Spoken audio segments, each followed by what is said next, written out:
That's awesome.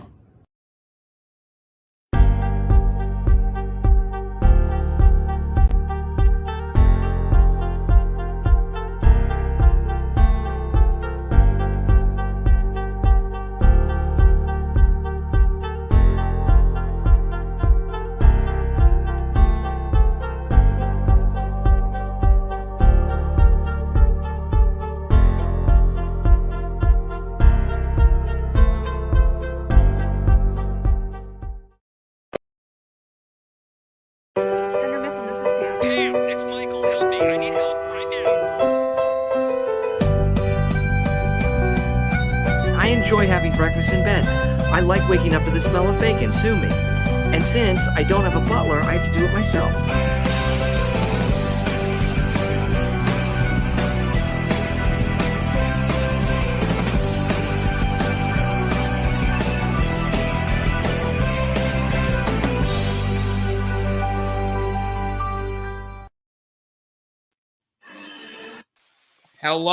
Hello, everybody. Welcome back to the channel. My name is the Oscinator, and finally, after a while, this is not something wrestling related. I know, very shocking, guys. Oh my god. And today, we're talking about something I am really excited about because, let me tell you, like I said last night, Marvel is just going downhill, DC has been downhill, and Star Wars is just non-existent. So I'm excited to talk about my favorite thing as of right now, my favorite show, Cobra Kai. Now, if you don't know what Cobra Kai is and you've been living under a rock, first of all, shame on you. Secondly, Cobra Kai is based around the Karate Kid and based around the characters of Johnny Lawrence and Daniel LaRusso and all those Karate Kid characters, but older, and they got to train a new group of kids. That's basically the premise of the show, and it's a huge karate war, bunch of action, a bunch of teenage drama, Johnny just being a god-tier character. Stingray is also there, and he is legendary. Cobra Kai is the shit. And since we already did a season 1 review, remember that from a few months ago? Remember that? Remember? Barely. Oh, yeah. But yes. Yeah, I do remember that. Mm-hmm. Well, it's actually in the link in the description. If you have not seen that review, go and watch it. But actually, first, if you haven't seen the show, actually go watch the show first, okay? The first 2 seasons, I believe, are free on YouTube. Because the show was originally free, or well, no, it was on YouTube Red first, and then it went on Netflix. So go and watch it on YouTube, and then go buy Netflix, go watch seasons 3 and 4, and then 5 on Friday, and then come back and watch this. But if you've already seen the Cobra Kai seasons, welcome. Welcome all. Welcome. I'm a very warm and welcoming fellow. And I can't talk about Cobra Kai by myself. No, siree, no, ma'am. I am going to talk about with my good friend Ninjoid and Dylan. Say What's hello. up? Hello there. Hello. Good. Very nice. Very nice. I'm liking the enthusiasm today, guys. I really know, yeah. Really liking it. The first real stream I've done in so long, and you guys are not even going to give me 100%. Yeah, that's great. I really appreciate it. Hello there! No, see, you got to tone it down to like 90% there. Hello there. There you go. Hello there. Hello there. All right, see, that was pretty good. You actually nailed it right there. All right, so before we begin, guys, I'm going to let everybody go around this small panel that we have and tell everybody where they can find you guys at. We'll start on the bottom with Little Hobbies. Little Hobbies. Tell everybody where they can find you at. Hey guys, I'm Dylan from Dylan's Little Hobbies. Of course, that's my name, and you guys can, of course, look that up and check out my own channel. Of course, you can always find me here on the Oscinator's channel whenever I can, whenever he does something other than wrestling, which is not very often, but hey, what can you say? And of course, you can find me over at Ninjoid243's channel, just to have a couple of good laughs. I've been getting into DC. He's also been showing me Stargirl and a couple other little DC things, so I have DC videos coming up on the channel, so if you're into DC, hopefully you'll stay tuned. Thanks for having me on, Austin. No problem. No problem. Next up, we got Ninrod. Is that what your name, Ninrod? Yes, yes. My name is Nimrod, 243 here.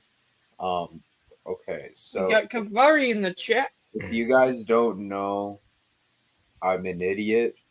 You're a very big idiot. I'm a very big idiot. I pronounce snurd. What else do I do? Oh yeah, I'm still on Austin's ass about the incest with the first episode of Splash Talk. Okay, we'll just ignore that. Yeah. And I'm also just just go check out my channel called Nimrod 243. Okay. It's amazing, honestly, the channel where ooh, Kavari. That's actually a very good question. What's up, Kavari? World of Love and Peacecraft, hello. Thank you for joining us. World of Love and Peacecraft said, I only saw the first season, but I thought it was a well-produced show. It was entertaining. You should watch the rest of the show. I will agree. Yeah, definitely watch the rest of the show. For sure. Definitely worth watching. Where's Sour Ass Kraus? Well, let me tell you, he hasn't watched the show. So I basically Which he should, because it's actually really good. And I said, you know what, Sour? No, you're not allowed on. You're no longer invited. If you don't see Cobra Kai, you're banned from Cobra Kai streams. That's how it works. You're just banned from the channel. I ban people like that. Yeah. I can't be in the same room as those people. That's awesome. You're right. You're right. Enjoyed that. That's awesome. You're right. That is awesome. All right. You guys should really check out his channel too. His channel does absolutely nothing. So I hope you guys enjoy it. Yeah. Go and yeah. Oh, dude. Sour, if you're watching this, but I'm messing. Thou shalt not covet. Craving is the cause of suffering. Thanks for joining us. The only sad part about the show is that there's no more Mr. Miyagi. Yeah, it does suck, but at the same time, the actor is, well, gone. So which is a shame, and it's a pretty good thing they didn't try to like replace them. I could kind of see if they wanted to. Granted, this is a Netflix project, so I don't think they would ever have the money to. But I can kind of see if they ever try to do a flashback with him, maybe CGI stuff them together. But considering this is a Netflix project, yeah, the budget's kind of iffy with that. With that said, the money really goes, the Netflix money, every single dollar the Netflix gets goes to the show, I swear, because it's that good. Oh, yeah. It is a good show. Cobra Kai is a result of great writing. Kavari, I agree with you. 100%. It does. Mr. Miyagi is kind of referenced in almost every episode. That is true. That is also very true.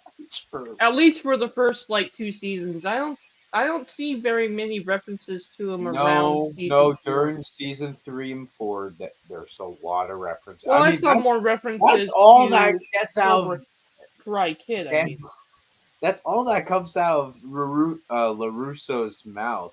Mr. Miyagi, Mr. Miyagi, Mr. Miyagi. He's like the biggest Mr. Miyagi simp of all time. Well, I mean, UP? Yeah. Shut up, Dylan. All right, guys. We need to cut the bullshit, all right? It's time to talk business, okay? Okay. Yeah. We are here to talk about Cobra Kai, even though we just were talking about Cobra Kai. We got to talk about more Cobra Kai. But we're going to talk more specifically about the specific season, starting with Cobra Kai Season 2. Now, before we even get into Cobra Kai Season 2, Ninjoid, quick thoughts on Season 1. Just overall, what are your thoughts? Season 1. Season 1 was amazing. I loved just how they introduced all the characters. Johnny Lawrence, I love that he's our main protagonist, along with what's his name, Miguel. Love all that. I thought Sam was actually somewhat annoying in the first season. Not a whole lot though. I still liked her. And there's Larusso. I also really liked, and I loved the cliffhanger at the end. Okay, I like that. Dylan, what are your thoughts? My thoughts on season 1 is I thought it was a fantastic start to the show. I really enjoyed the whole connection that Johnny has with Miguel and the whole rivalry Miguel has with, of course, Robbie. Robbie being the son of Johnny, feeling that he's unworthy, feeling that his dad kind of like ditched him, and then finding some friendship with his mortal enemy. I thought the whole rivalry there was really interesting, especially when Danny gets involved. However, with that said, Daniel LaRusso in the first season and a little bit in season 2, which we'll talk about in a second, was probably my only problem with it because I just feel like they made him too much of a jerk, and I don't see the character going that route. Granted, they needed to do that to build up the story that they wanted to progress with him, but I feel like they didn't need to take him so far back in terms of his character development from the movies. But hey, that's just me. I'm gonna basically echo everybody here. I thought season 1 was great, and I'm a late bloomer to Cobra Kai. I just saw Cobra So am Kai I. a while ago. I didn't even finish season 4 until like a few weeks ago, to tell you the truth. Yeah. But season 1, I will agree, is a really good start. I think all the characters are likable. Every character has a great moment. Johnny Lawrence is the GOAT. I mean, that entire scene where he literally roasts Hawk, or Eli before he becomes Hawk, is fucking hilarious. Oh, Like, that's fantastic. William Zabka is great. Daniel, here's the thing. I get where they were going with them, and it makes sense because you have to do the parallels with Johnny. You know, Johnny was the rich kid who then became a poor guy, and Daniel was the poor kid, and now he's the rich guy. And Daniel's kind of got to be an asshole, but at the end of the season, he's kind of progressing. He's becoming the Daniel LaRusso we all know. Miguel is a great character. I like the parallels between Miguel and Robbie's rivalry, kind of like Daniel and Johnny's feud. Sam, I agree, is annoying. In fact, I would argue she's a very problematic character. Now, I don't hate her as much as a lot of the Cobra Kai fandom does, because they're like, yeah, fuck Sam LaRusso, because some of them do that. They got the flames and they got the pitchfork and torches. They're like, oh, fuck Sam LaRusso, she causes all the problems. I'm like, Oh, we all know the does. worst character is Anthony LaRusso, so.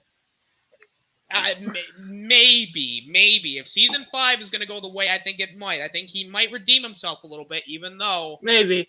We'll I still see. want to punch the living shit out of him. So do I, man. So do I. But with that being said, I think all the characters for the most part play a role, and they're pretty likable. I mean, Dimitri in season 1, I agree, is as kind of annoying, but he's a character that progresses through the show, and he becomes a lot better. And really, all the characters progress, and that's what I like about the show is that each character now has to go through so many character arcs in the show to get to where they are. Like, some of them have to go through really bad times to really get to the high points. Yeah. And I really like that. And of course, the ending with John Kreese as the cliffhanger, that was just great. Yeah. And just the character interactions and the drama, like Johnny and Daniel's feud. Robbie and Johnny's kind of not being on the same page because Johnny was an asshole. Sam and Miguel's relationship. Just everything came together in such a great way that just watch the season 1 review and you'll get our full thoughts because it just there's so much to talk about when it comes to season 1. But just go and watch that. World of Love and Peacecraft says it felt like there was a sense of reconciliation with the characters beneath the conflict they have. Yeah, I can see where you're coming from there. Kavari says, "Thanks, Ninjoid, for opening my eyes to this show." Oh yeah. Oh yeah, same here, Nindroid. I mean, the thing is, so I have this show on my list forever, but I just never really had a chance to watch it. And then Yeah. when you were really getting hyped for season 4, I'm like, okay, I'll finally sit down and look at it. And my God, it actually ended up being way better than I thought it was gonna be. Thank you for getting me I into it know. too. I know. And then I forced Austin to watch it, and And at Austin's like, first, "Well, I'm I should like, watch the first like." Yeah. And while I Well, don't want to go, oh, you go were ahead. like, well, I remember Austin was like, well, I don't want to start it. I if I did start it, I need to watch the Karate Kid 1, 2, 3, and 4, and the next Karate Kid. I'm there like, just start the show. and then I kept putting it off. I'm like, oh, I got other things to do. And now that I've seen it, I'm like, bro, this is my entire life now. The Cobra Kai way of life. Yeah, yeah, I know what you mean. I've been watching shows like that as well. Yeah, and I don't want to go on this too much of a tangent, but so I'm gonna try to make this as quick as I can. But something that I really have to stress is the appreciation that this show has not only for its new characters but its older characters. Because the thing about remakes slash continuations, especially reboots, whenever they try to continue the main story, a lot of the times they tend to just ruin the original characters or sideline the original characters, and I appreciate that this show has not done that at all.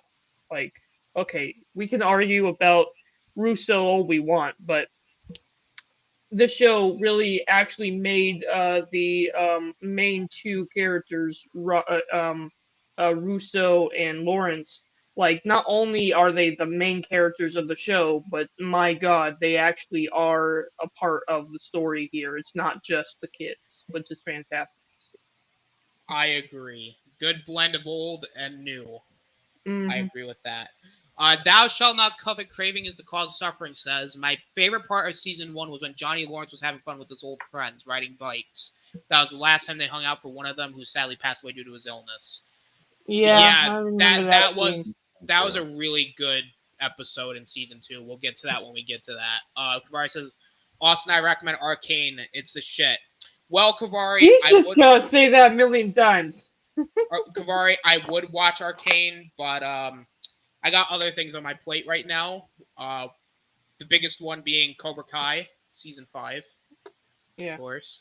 Yeah. No, I'm kidding, Arcane Kavari. is good, but I'll give it a chance. I'll yeah. give it a shot. No, Arcane is actually really good. I really enjoyed Arcane personally Yeah. myself. I did a review for it on my own channel if you guys want to check that out. All right.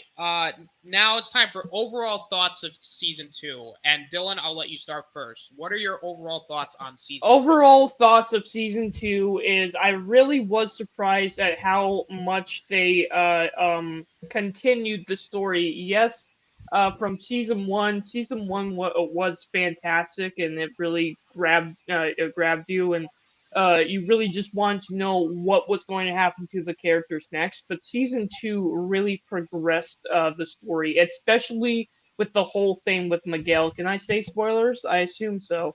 Well, yeah, I Um, mean, It's a what review.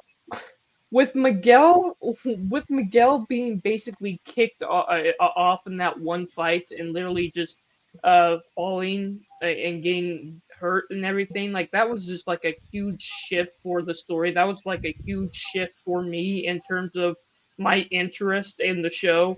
And that whole thing with Miguel, the whole rivalry with Miguel and Robbie is one of the best parts of the show. And yes, of course, the story really is more about Johnny and Lawrence kind of putting aside their differences and finally teaming up to hopefully protect these kids. That comes into layer on more in season 3 than season 2, but it's there in season 2 as well. It's the seeds are started in season 2, but I swear the rivalry between Miguel and Robbie definitely it gets heated. It's definitely fun to see. Now I know the whole thing with Samantha. I like Samantha. She is a pretty good character in terms of the show, but come on. Like the thing that interests me the most is just Robbie's relationship with his father and Miguel's relationship. You know, Miguel is basically the son that Lawrence never had, while Robbie is standing here like, Dad, I'm right here. So it's fun to see where that goes. Now another character that really is one of my absolute favorite characters of the show, which is really interesting because I didn't think she was going to end up being, was Tori. Tori's character, she is a lot more of an interesting character than Samantha to me, mostly because of her being, you know, she wants to do the right thing, but she is definitely someone on the wrong side of the tracks, and she is just trying her best to um, pretty much learn what she can and stay alive practically. And then we get into the whole thing of season 3, which I'll stop here. But yeah, yeah, dude, Tori was one of my favorite characters of season 2, definitely. Alrighty, Those good are my shit. overall thoughts. Good shit. Good shit. Ninjoid, what were your overall thoughts of season 2? My overall thoughts. I thought it was very well. This one, so for me, season 1 was great. This season was just good for me. Now, this is why. The last episode, I have to say, is probably the best episode of the entire series for me. But I can't just judge it on a good finale, that makes up an entire fantastic best season ever type of deal, all right? I have flaws, like there's some flaws in this season, but overall I do like what they set up at the end of season 1 with um Miguel's aggressiveness and the kids slowly becoming what Cobra Kai was from the past, as well as continuing Kreese's story as well. Um, I that's really my are we going like in depth, or is it just like Well, I was just because general? I had two separate sections for positives and negatives. This was just Okay. more like your overall Okay, thoughts. okay, well that's my overall thoughts. I thought basically what I just said. There's good stuff, but then there's some negatives as well, all right?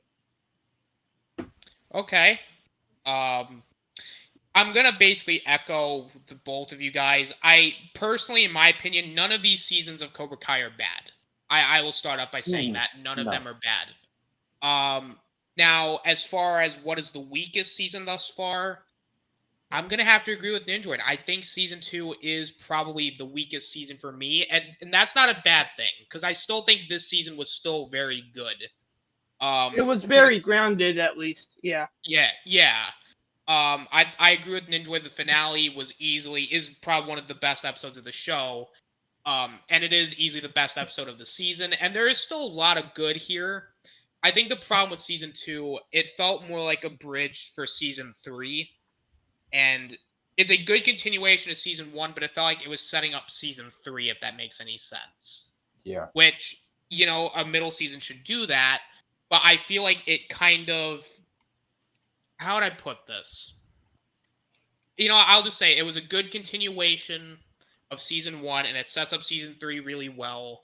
I do think that there's a ton of filler here, but I think it introduces the characters. They introduce a lot of new characters here, which is great, and I think there's a lot of specific character moments in the season for me to go, okay, I really liked it.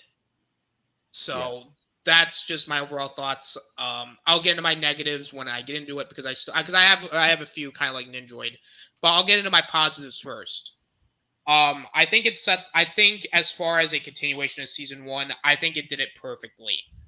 Because as Ninjoid said, it kind of continues off after the end of season 1, where Kreese comes back and he's like, "Hey, Johnny, me and you should team up together like old times." And then Johnny's like, "No, get out of here." And then Kreese is like, "You're gonna need me, pal." And then Johnny's like, "No, go away." And then he's like, and then when Kreese just gives him back, just repairs the trophy that he broke in Cobra Kai not Cobra Kai, Karate Kid Part 2. Johnny's like, "All right, you son of a bitch, you're back in." And like Ninjoid said, it does kind of continue Miguel's plot line of, him kind of being aggressive still, and it was kind of more so a season about like right and wrong, if that makes any sense. And the characters they introduced in this season, I think, are really good. I agree with Dylan. I think Tori was great in this season. She was a badass, and plus, she's the same actress who played in the Diary of a Wimpy Kid movies. Just want to let you know. Also, Hawk, again, still.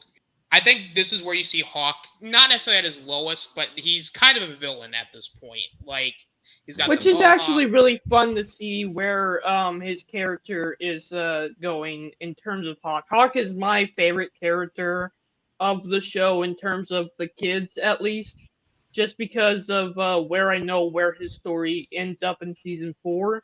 But to see him kind of become a villain was fun, It was just fun to see. Yeah, I agree. And to me, he's a character that you have to see him go through his lowest for him to see him at his highest, which is his redemption in season 3. Yeah. The finale as a whole, I think the finale was great as it sets up season 3 with Miguel being in a coma, Robbie on the run, and just everything just not in a good place because Kreese then ends up getting Cobra Kai after the and that was the big shock was when Cobra Kai literally the dojo was basically just taken over by Kreese. I was not expecting. Yeah. That it was. And also you see Johnny at his lowest. You just see all these characters at their just down and sad. Even Daniel, when you really think about it. Well, yeah, because he kind of caused it. I mean, yeah. He did help train those kids, so I mean, in a weird way, both Johnny and Daniel were at fault, and Kreese was just like, "You know what? I'm gonna be big brain Kreese now, and I'm gonna take back my dojo." Mm-hmm. But when in between all that, you get a lot of really good character moments, like Johnny and Miguel in the diner. I thought that was such a great character interaction. Because Johnny in that scene was kind of just telling Miguel, "Hey, I kind of fucked up as a father, and I'm trying to be a better person." And, Miguel, so he's basically in that scene he's saying, "Look, I fucked up with my son. I'm not going to fuck up with you," because he realizes, oh, shit. Or Eli basically fighting Robbie again, which, yeah, they have 4 or 5 fights in this, so between Eli and Robbie, so Hawk and Robbie. Kreese and as well, I'll get into Kreese in a second, but as far as Johnny and Miguel's relationship, that was a really pivotal scene in their relationship because it showcases Johnny does care about Miguel and he also cares about Robbie, but at this stage of Johnny's life, he knows he fucked up with Robbie and he doesn't want the same thing to happen to Miguel. So I thought that was a really nice scene. And also the montage where Johnny and Carmen were making out and then she started pouring beer all over him. That was pretty funny. Kreese, very good. He's a villain. I think we can all agree he's a villain. But as the show has gone on, he's not necessarily... He's still a villain, I guess you could say, but you could start to see that he's kind of become I wouldn't call it an anti-hero. What would you call it? A villain that cares. out of all of the characters you think that wouldn't care for anybody because that's what he's been betrayed through the movies, and that's what's really great about Cobra Kai as well. You know, it's great to have your basic characters, like your basic villain be evil, but then when you actually add something to the villain that makes them have a relatable character, it just makes it fun. And the thing that they really show, not in season 2, but in season 3, is that he actually does care for his students. He just does it in the way that you don't want to be his student. Mm-hmm. Exactly. And Daniel here, Daniel is. I think he's a better character here in season 1 than season 1, but this is where he becomes more like the Daniel LaRusso we all know. I agree I mean, with you on that. I mean, he is still a little obsessed with his karate thing, and then like Amanda was like, "Yo, can you like maybe take care of your business?" And then Dan is like, "No, I gotta be karate man now." And then, Yeah, which I love the fact that he's just way too busy about the dojo stuff than he is about his actual business, making the payment for his house. Legit, just awesome. Just remember, just imagine like season 5 or 6. He just becomes basically Batman. He's karate man. He goes out with the city and he's just. and then he's Kicking beating bad up. guys' butts in the streets. He's beating up all the Cobra Kai kids, and they're like, "Oh my God, Daniel LaRusso!" is like, "No, it's me, Karate Man." With the deepest voice the actor can muster. It's Karate Man! I'm Karate Man. Yeah, something like that. And I'm going into the karate belt. It's just a car that looks like a karate belt. Oh, that's good stuff. What else do I like? I again, going back to character interactions, I really did like the episode where Johnny and his friends kind of go off on one last, not necessarily one last adventure, but just like one last real like the boys hanging out type of thing, and then having him kind of just seeing him like interact with his friends again, especially not seeing them since really the first Karate Kid. It was really cool seeing them back again and seeing Tommy, and him have their little heart-to-heart thing. That I thought was really nice. The stuff I do agree. The stuff in Coyote Creek, I believe that's what it's called.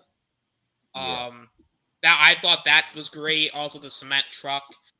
And also just the karate action in this show in season 2 was really good too. And also I gotta give a shout out here. I mean, I just really like that Amanda is like the only sensible character in this entire show. like Johnny and like Daniel, like, oh my God, karate, we're gonna this is gonna be a fucking war. And then she's like, guys, relax. It's just karate here. Like, it's guys, come on. The whole subplot where a Cobra Kai Hawk trashes the dojo, Mr. Miyagi's dojo, and that whole subplot which ends with Miguel giving back the Medal of Honor and Robbie just being like, no, I'm not. No one's gonna say anything here. I thought that was a really good subplot there.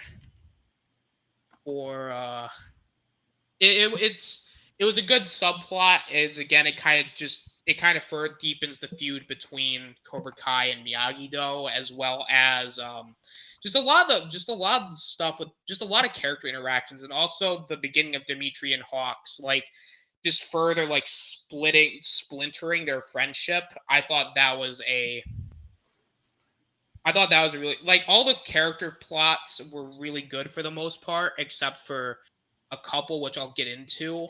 And also one last real thing I liked, and that was kind of planting the seeds of the Carmen Johnny relationship here.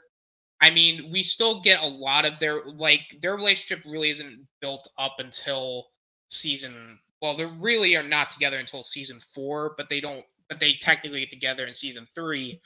But they built it up in season 2, and I liked how in the finale, Carmen's like, "Fuck you, Johnny. You caused this to Miguel because she's right, like he did, because of Kreese's manipulations, and also Johnny being like, no, show mercy. Like you don't got to show no mercy all the time, but just show mercy when it counts." So, I mean, I like it. Just real, like it's grounded and it makes sense, and just the relationships between the characters I really liked. I think that's all I gotta say. Also, the music, the '80s music in the show, perfect, as well as just the original score and stuff. I like that too. So overall, man, I mean, lots of positives. There's so much more, but I feel like I've taken up most of the time here. So, Dylan, are you still there? Yeah, I'm still here, man. All right, Dylan, what are your positives? My positives for season 2 is, and again, I really don't have any negatives except the whole thing with Danny LaRusso. My positives for season 2 is just the way they really continued the story. I really liked, and again, I kind of went all over all of this during my initial thoughts of it, but the way they continued the story with the main villain, and the way the whole story went along with the dojos really starting to build up a rivalry. And I don't mean just characters, I mean the dojos themselves, like literally at school, and everything, just everybody standing around just knew not to mess with certain kids, as if those kids were even just in the same room, which happened multiple times in this season. Yeah, after the first couple of times, it does kind of get old, but you could tell that the rivalry was heating up, and it really led into the season finale with the whole thing with Miguel getting hurt like that. That was actually really scary to see. That was like a huge shift in the terms of the whole story for me. Dude, it really was a good season. I really enjoyed just the whole thing and all of the character progression that we really had mostly on Robbie. Robbie again is I really Eli is my favorite character, but I talk a lot about Robbie because Robbie is kind of like that Darth Vader-esque character to me, like that Anakin kind of character to me, and I really like seeing that in this type of show. So those are my thoughts, man. I really enjoyed season 2. All right, good shit, good shit. Android, what are your positives? Um, everything that you basically brought up, Austin. All um, right, Yeah. fair enough. I'm just saying that. I also love. I'm gonna go a little bit in depth about the music. Um, and also I like the setup with. We kind of forgot to put this in, but Allie, Oh the whole yeah, yeah, setup yeah. with Allie, kind of like that. I love the whole with when he failed, which I also love this, and this is why I kind of consider the first 3 seasons of Cobra Kai as its like trilogy of sorts, I do because too. You could, yeah, I see see that. we see where our heroes win, then they fall, and then they kind of strive up in the third season. So um I have to say that this is very well done for a middle part. It does set up a lot for season 3. Um, and the score at the end when Johnny admits that he failed and he throws his phone and we see that Allie texted him back or whatever. Um, I love the music. Cruel Summer, it's called. That was just beautiful soundtrack right there. Like that was a beautiful soundtrack moment. But there's so much beautiful soundtrack within the whole show has a great score overall. But season 2 actually does stand out for the soundtrack. Actually, like there's a lot of new, interesting scores and themes. As well as I will bring up, Crease. I thought was also very well done, like what everyone brought up. Was Stingray introduced in this season? I forget. Yes. I do like Stingray's Yeah. introduction a whole lot.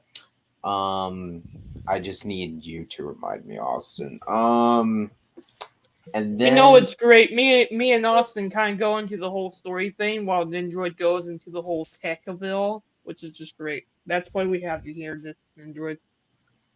yes.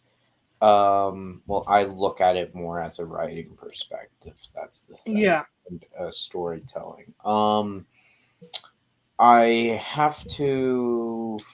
I'm trying to think of some other stuff. Oh yeah, can we all just say that LaRusso's son is a dickbag in this season?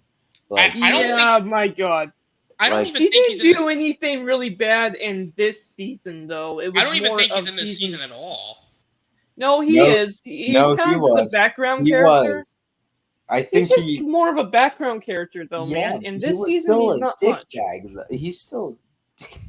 He's still a dickbag though, like a dick, honestly. And then Miguel, I liked the scene that Austin brought up at the place. And then I do like all the training shit. Yeah. You know, like with them in the mixture truck or whatever, the cement Yeah. truck.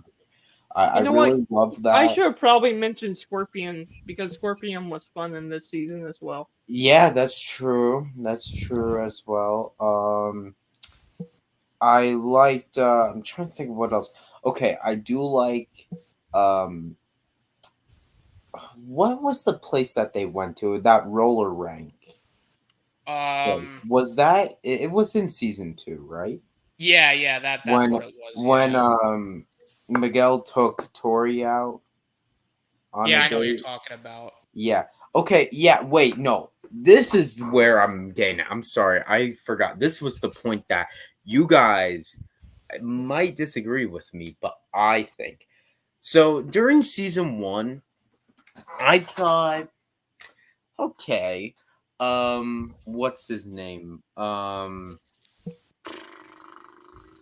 What's his name? Oh my God, why is he getting out my name? Which character is it? Robbie. Yeah, Robbie. Oh, okay. Sorry, Robbie. I had to think for a minute. Robbie, I'm telling you, in season 1, I thought Robbie was just like kind of generic in a way. Like I liked his like whole thing with, I liked a lot of his story, but I thought it was very like just a generic character. Like, oh yeah, of course this happens, of course, you know. But I feel like in this season they really humanized his character, and I actually grew into this. And also this season proves that this whole like love triangle shit is actually good in this. Like, this is how you write a love triangle, if that makes any sense. At the same time, you have to admit this. Samantha was definitely being a little bit. Oh no. No, that. I agree with that. I'm just saying though, like, I'm comparing it to other shows that I've seen them try to. Oh yeah, for pull sure. love The triangle. love triangle in I'm this definitely saying does. this is done almost to perfection. With the love However, triangle shit. just to me, I really feel like this storyline, the whole love triangle, again, it's done very well. I feel like in terms of all of the storylines that we have, with Robbie, it's one of the and weak. his cast, It's one of the weakest. I admit. That's what I was gonna say. Yeah, it's the It's weakest one of the storyline. weakness. It's not one. It's the weakest one. Yeah, no, I agree, but I feel like because in season 1, I was a little bit annoyed that they introduced the love triangle, but in this, they kind of developed it more, and I became more okay with it, if that makes any sense. Yeah. You know. And that's really all I have to say about my positives because I mean Austin and Dylan, you guys took everything else, so screw you guys. There you go. Well, screw you too. Just kidding. Well, screw you.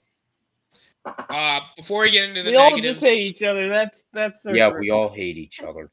before we get into the negatives, guys, I am gonna get to the chat real quick. I'm probably gonna quickly go through the chat because we still got a lot to talk about when it comes to the seasons.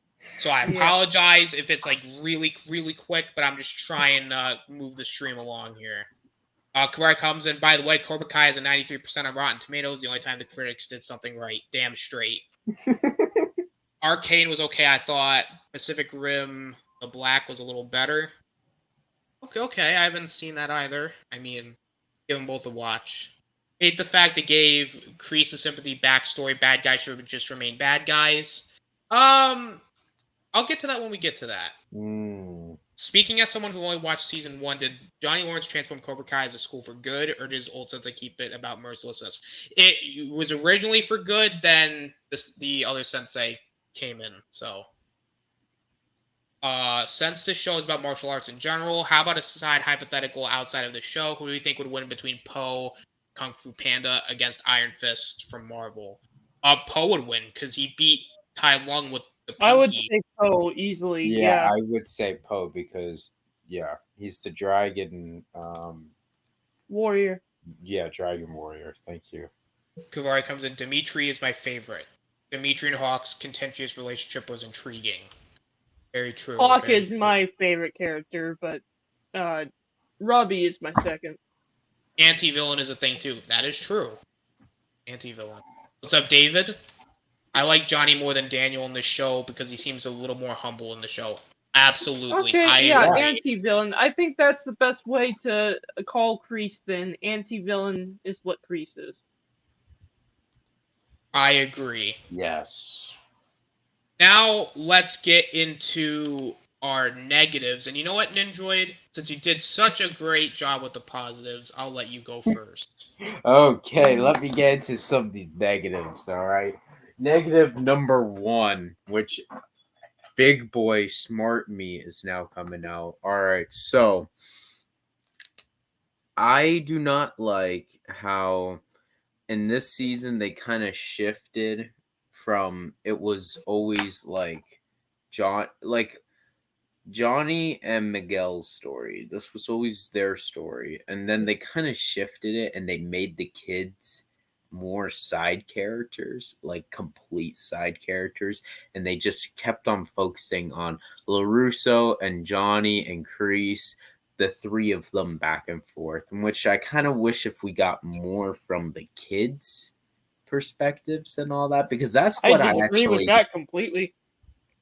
Well, I actually really loved that in season 1 was just seeing how the kids dealt with their shit, like even in school and all of that. I felt it was very real, if that makes any sense. A second thing that I have to say for negatives is that there's quite a bit of filler in this. Oh, I agree with you on that. I feel like the story kind of drags on at points.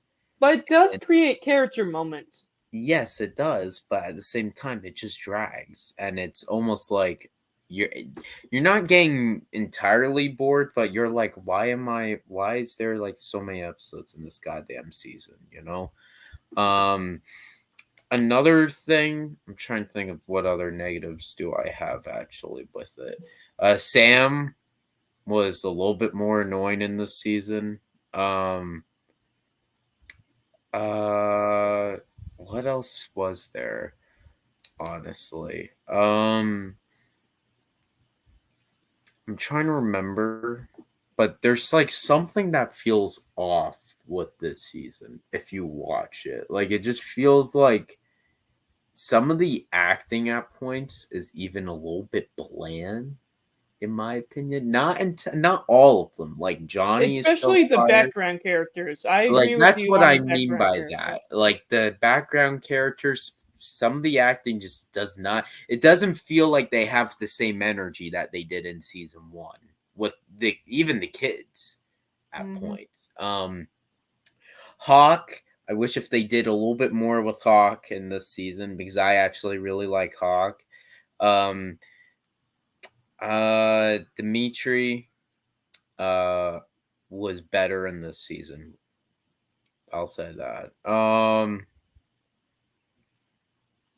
That's actually really it that I can think of, unless if you guys bring up something, then I'll be like, oh shit, yeah, you're right. Okay, fair enough. Dylan, what are your negatives, if you have any? Again, I do not have very many. I kind of understand where Nindroid is coming from.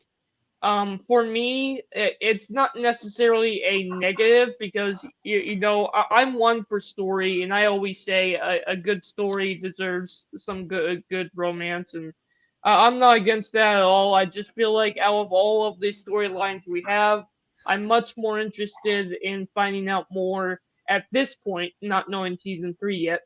I was much more interested in seeing Robbie's backstory, where that was going to lead, especially how he kicks Miguel off of the staircase. Oh my god, that was terrible to watch.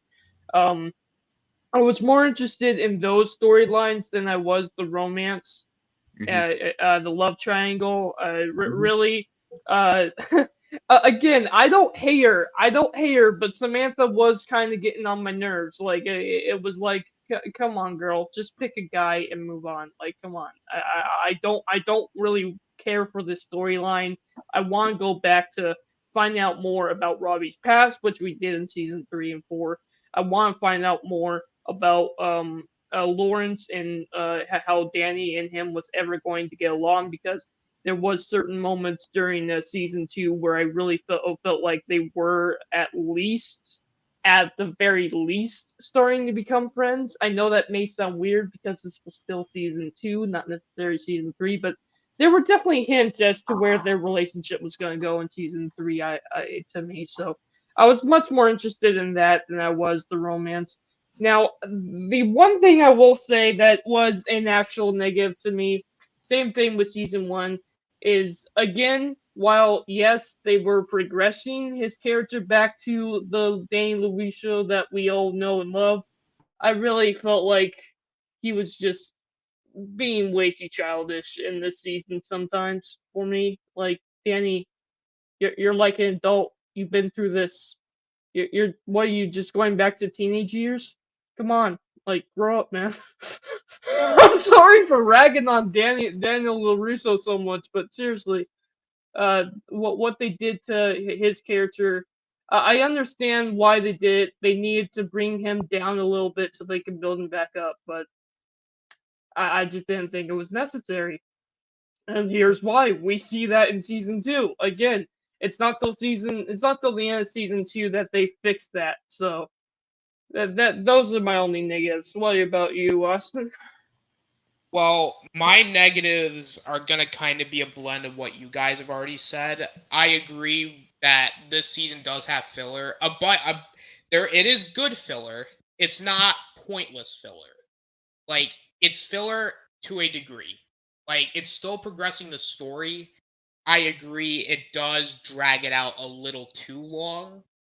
Well, I don't think the filler was necessarily bad, but I do agree that there was a little bit too much of it. Sam, and I'm actually gonna be honest here, the love triangle stuff to me was not only pointless, but it didn't make a lot of sense. I understand that they want to continue to build the feud up between Miguel and Robbie, and I understand you want to use Sam as basically a plot device. But the problem is you would think Sam would maybe look at Robbie as more like a brother figure, kind of, and like Robbie look at Sam as a sister figure. Like, I get that they're teenagers, but at the same time, like, you're living at basically your mentor's home. Like, I understand that. Again, I get it that it was to build up a story, but it's like it didn't make a lot of sense to me to break up an art like a relationship that only lasts a couple episodes to like then set up another relationship to then revert to the previous relationship. It's like we went through all these hoops to just get to the same end result that I'm like, And then also like adding Tori into that, it just I understand. And then having the whole kiss thing, which I get it sets up the school fight, but it makes Miguel look like the asshole because like Really, it does. because you kissed her back even though kiss Sam back even though Tori you're dating Tori and you can't use the excuse of well Sam was drunk. No, that's not an excuse. And it's just some of the characters just act stupid, and I understand that the story has to act do the way it does, but it just some of it just was like, uh, I really wish it just some of the characters I really wish could have been a little bit better, but that's about it. Like the negatives really aren't bad negatives. Like even the negatives I said aren't bad. Like the love triangle, as much as I don't care for it, wasn't bad. Like No, it wasn't. It wasn't poorly written. no, it was done well. It was pointless. I wouldn't call it pointless. It was just not what we were interested in. Yeah, something like that. Like I can see. I can see if we were all girls or something. I'm sure the girls love that being part of the story. Again, it's a good part of the story where I just didn't prefer it. It's not my favorite part of the story. Fair enough. Fair enough. Quickly give your final grades and final thoughts. My final grade, well, for season 1, I'd give it an A minus. For season 2, I think I'm just gonna go solid B. I think it's good. It's not as good as season 1, but it's a good it's like season 1 was a good foundation, and I think season 2 progresses it very well. It's just there are a couple issues with it that I'm like, I could take it or leave it. But other than that, I thought season 2 was great. It was pretty good. Ninjoid, what about you? It's an 85% for me, so I would say B minus. B minus. Okay. Dylan, what about you? For me, season 1 is an 8.5. For me, season 2 is an 8. Okay, so we're all kind of in the same boat. Mine's a B minus on season 2, while your guys are like a B to B plus. But yeah, about B. We're all on the same page. All right, good deal, good deal. All right, let's get to season 3. I know Ninjoid's excited to talk about season 3. Oh yeah, isn't this your least favorite? No, this is my favorite season. I know. That's why I said it. This is my goddamn favorite season. This is one of my favorite seasons of all television. So, all right, well then, Ninjoid, we'll start with you then. What are your overall thoughts on your most favorite okay, season? This is easily one of the best examples of writing that I've seen out of any TV show in years. All right, the character development in this season. They grabbed my negatives of season 2, where I was like, oh my god, they shifted away from the kids a little bit, and the kids' acting got a little bit bad and all that at points, like stale at least. Oh my god, they fix it all, because now we're getting that father and son relationship that Johnny and Miguel has, and I love seeing Johnny train Miguel again. How to use his legs. I love everything with that. I loved it. I was like so immersed. I was like, hell yeah. And I also love what Robbie does. He actually turns to the dark side, or to the Cobra Kai side, the snake side, where he, eventually joins Kreese and all of that, in which I love all of that shit. Absolutely. And I agree with you more there. I really enjoyed Robbie just in jail. I loved every single scene with Robbie in jail, how Kreese visits him and all of that. And even when Johnny and LaRusso actually went in there and all of that and tried talking to him, and then, he's like, I love the interactions with these characters in this season. I absolutely love it. And then this season is just perfect conclusion. Like, perfect closure to these current characters. And what I mean by current characters, I mean their arcs thus far. Now, not saying that they need to die or they need to end story here. No, because we know there's a cliffhanger at the end, which I love the cliffhanger. But anyway, Yeah. I'm just saying the current story, it should have ended. Like, I loved how the fact that, this whole thing is about LaRusso and Johnny have to team up. And what makes them team up? It's that their former lover comes back, and I love all that. I love Allie's return. I love that they brought back the original actress, and I love that she was the one talking sense. Like, you guys are still fucking fighting over karate. Yeah. I love all that. I love it. I'm like, yeah. Because honestly, that's what they do. So, and then she's even like, you guys are like can be best friends. And then they're like, no, we're not alike whatsoever. Then they're like, they're very much alike. And dude, the I fights also between love as well, the karate fights. Oh my god, those were so the awesome. karate fights in this season was outstanding. Especially, okay, this season also made Sam, which I said the last two seasons made Sam like very bland. This season, I actually love Sam. With their wait, is it this season? Wait, no. Wait, is it? Yeah, yes, it is. This one was when she was afraid with Tori, right, Austin? Yes. Love that. Love all that arc right there. I love that they built that up with the whole Tori and her fighting thing. Like, to me, they are rivals. Like, that is perfect that they are rivals, because honestly, I always saw Tori as the evil version of Sam. And Sam, like, the character development with Sam in this season was actually very well done for the most part.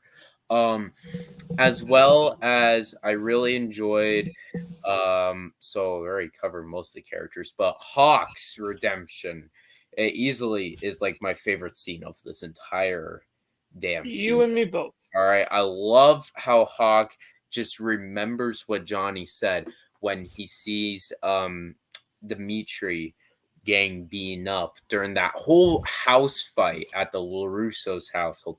I love that as well. I really do. I love the whole thing. And I love how in this season Eagle Fang is established, which I just love how they were training in the park at first. I know I'm going very random, but I just love that damn thing. And I just love all the jokes. Eagle Fang. Yeah, it's Eagle Fang, everyone. Wait, but eagles don't have fangs. Yeah, I love that joke. Eagles don't have fangs. It's shut the fuck up, kid. But anyway, I love all that. I love that. I'm pretty sure in this season we also get backstory with Tori as well. Yeah, you get more of a backstory to her. Yeah, about her mother and all that.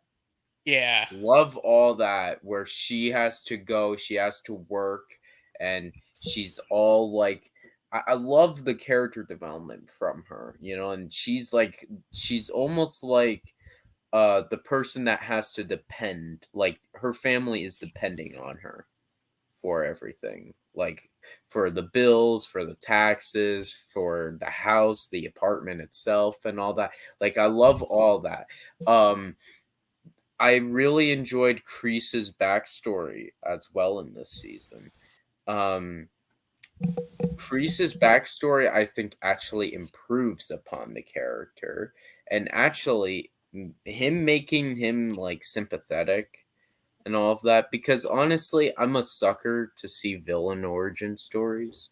I love seeing how a nice guy can get easily corrupted or can turn evil at any second, because I mean, any one of us can really do that. So I like seeing how, I like seeing how that can actually happen. And Kreese, well, I mean, for God's sake, he fought in Vietnam, which I really liked the whole snake pit as well. And I love how even the writers themselves said, "Oh yeah, we wanted you to think that was Terry Silver, but it wasn't. It was the guy that just randomly popped up at the end, like, hey, look, you saved me," and all that. And then I love the ending where he calls up Terry Silver. Love that because Terry Silver is probably like my second favorite villain for Cobra Kai. Well, the Karate Kid franchise, which that's not really saying much because there's not a lot of villains. But I really do like that. And then also I like that they brought back Kyler from season 1. You know? Wait, but I thought you hated him. I do hate Kyler, but I like how they're like, it's almost like poetry. It rhymes. Every single stanza rhymes with the last one. And also I like that Kyler is brought back just to prove, like, to just develop Hawk's character and all that. I just love all that stuff. Plain period. I think this season's ending is great, and I was so hyped for season 4. That's my thoughts. Well, you also wanted to do all your positives as well, so I mean, we're just gonna go truck right along. Yeah. Dylan, go into your overall thoughts. You know what? This is what I will say. I will say, I second everything Nindroid said. I'm done. Go. No, I'm kidding. But no, seriously. Dude, I am right there with you on Nindroid.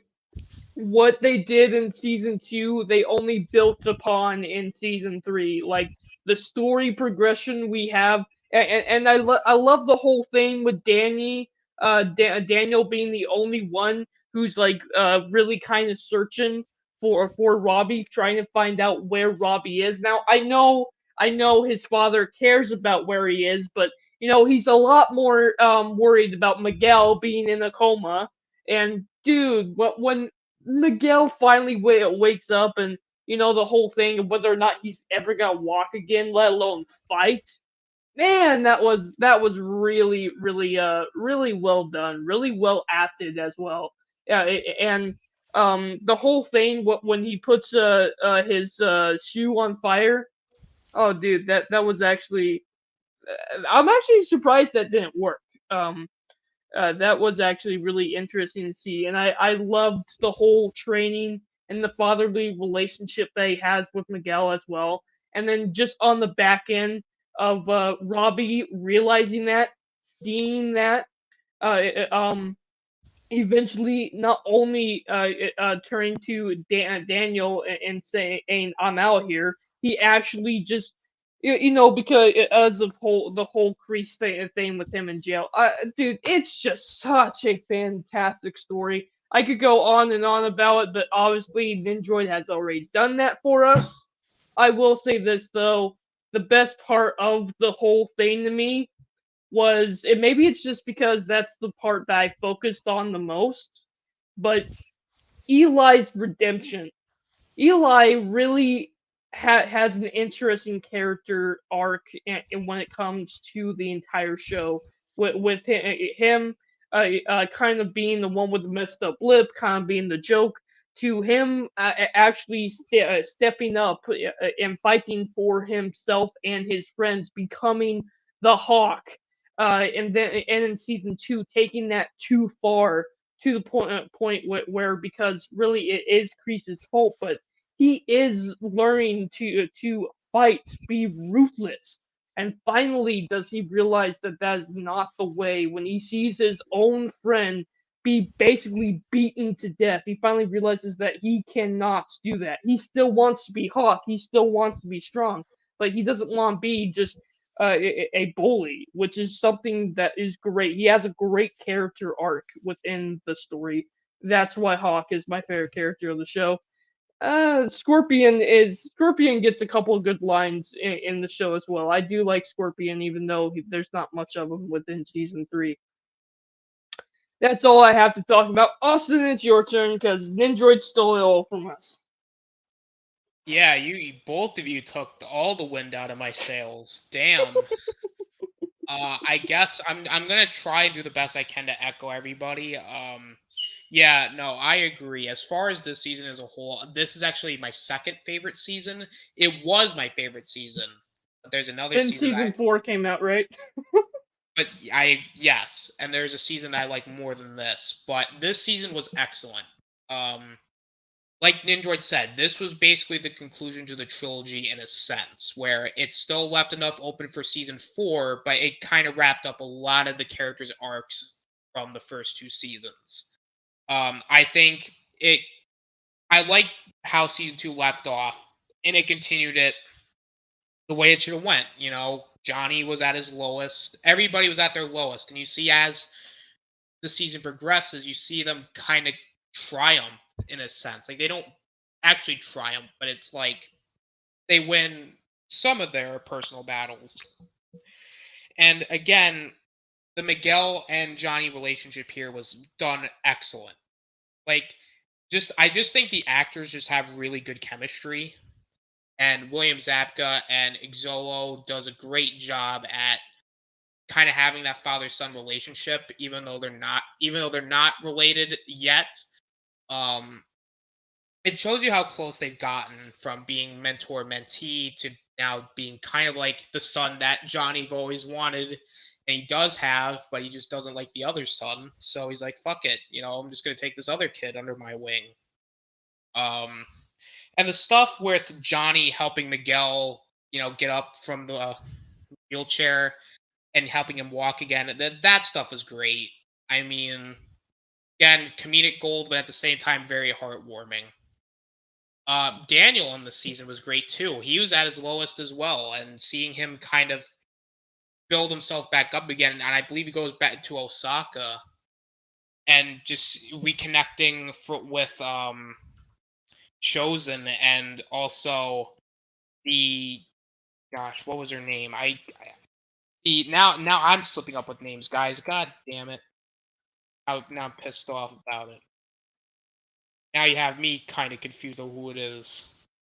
Yeah, let me look this up, guys. I'm gonna look it up. While you do that, I'm gonna talk about Tori and Amanda because that was actually really interesting as well. Oh wait, no, but I found her name. Go ahead. Kumiko. Yes, go ahead. Them reading like the stuff from Mr. Miyagi to her aunt. I believe that was a really nice scene, very emotional. The other characters like Hawk, his redemption. I don't have any negatives, but just for like a little nitpick, they could have maybe built up to it a little more, but I think the scene was great. I think the redemption was excellent because it like you said, Dylan, it kind of shows off Hawk as, he was someone who got bullied, but then he ends up becoming the bully.